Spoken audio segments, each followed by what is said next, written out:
spooky. It's a full moon. Welcome back and happy Halloween.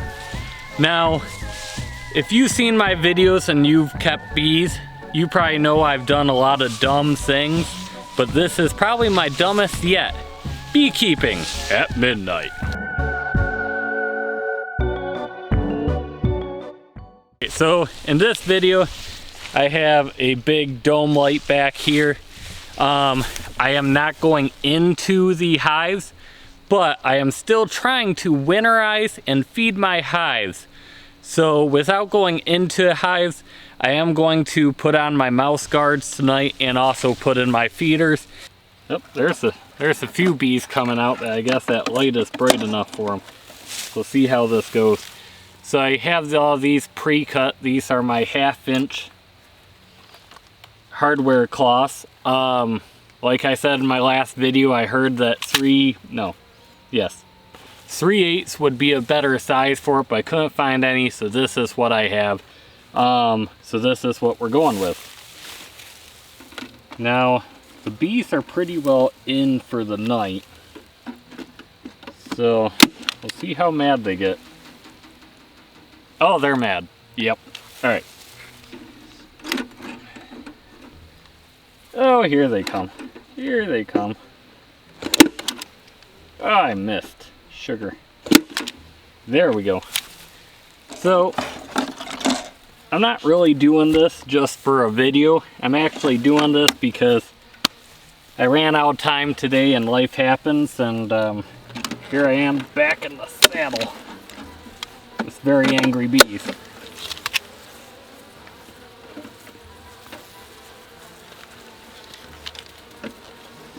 If you ever ran a horse through a beehive, you know it's not fun, but here we are. Ooh, yeah, there's a bunch of them. Tell you what, this is the spookiest Halloween video you're gonna see. Alright, so we're putting the feeder in this time first before I finish this. The bees are not happy with me. So I did. Ooh. Ooh, they are very, very mad. So another thing is I did not get my smoker ready for this. I figured they'd be pretty well dormant. But this is one of my much stronger hives, so it's not really surprising that there's such a ton of bees in here that are very, very not happy. Like, very not happy. Like, extremely not happy.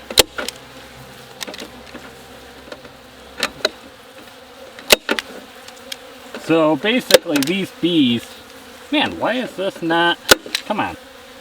This is not making them any happier. So if you ever wondered why beekeepers do not do this at night, this is why. So basically, all the bees are currently in the hive, and they think I am attacking the hive. To them, there is some big white creature in the middle of the night banging against their hive, so all they're doing is they're thinking they're under attack. So they've probably stung my gloves about 20 or 30 times now, just in the last couple of minutes. But we are just about wrapped up here. I'm gonna just bend the mouse guard back around while I have the feeder in. That way it's in here and ready to go, and once the feeder is done, I will pull that out and put the mouse guard back, but I am going to get away from this hive. They are mad.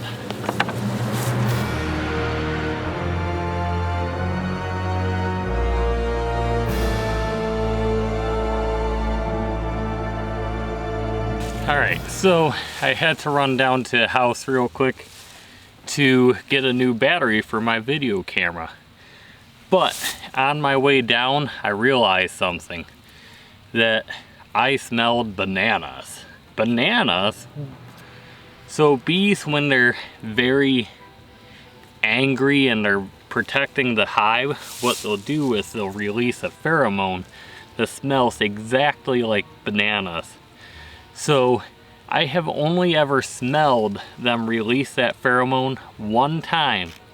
And that's when I was pulling that hive from the wall, which I was cutting the wall, pulling out their honeycomb, their queen bee, all of that. I very, very much disrupt them. And I mean, I had hundreds and hundreds of bee stings on my gloves. They looked like porcupine quills. But that was the only time I have ever smelled that pheromone until tonight. Now, why this is very important and why I'm not continuing with this video as far as working on the hives is because if the bees are that mad at me for working them in the middle of the night, then I am going to hurt my hive because they're going to lose bees because they're going to sting me and then die right after, as well disrupt them, and they could feel attacked and like their hive is no longer safe, and we do not want that. So for the rest of this video, I am going to finish feeding the hives, and I will come back tomorrow to finish up what I started tonight, winterizing my bees. Find that in a minute here.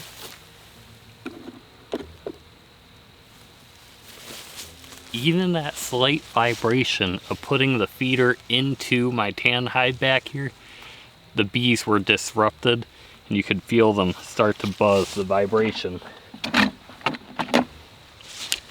Here's their back.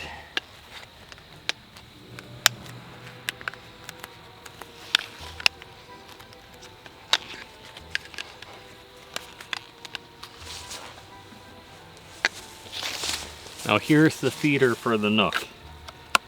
So,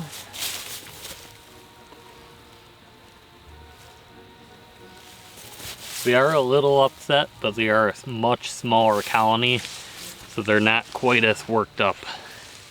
You know what? I was going to take this Nook right back here and put it in a full-size hive box, but since we're experimenting, 2 hives was 2 deeps. 1 hive was 1 deep that's only half filled. I might have to transition that to a Nook. And then my Nook here, I think it will be quite a good experiment of a range of how well and how you should prep your bees. Obviously, my Nook and my half-filled deep will need a lot of food this winter, mostly the deep. It's a very, very young and weak hive. And I believe this Nook will also need some help as well. Alright guys, thank you for watching this video. Hit that like and subscribe button down below. And I hope you found out why you should never work bees in the dark.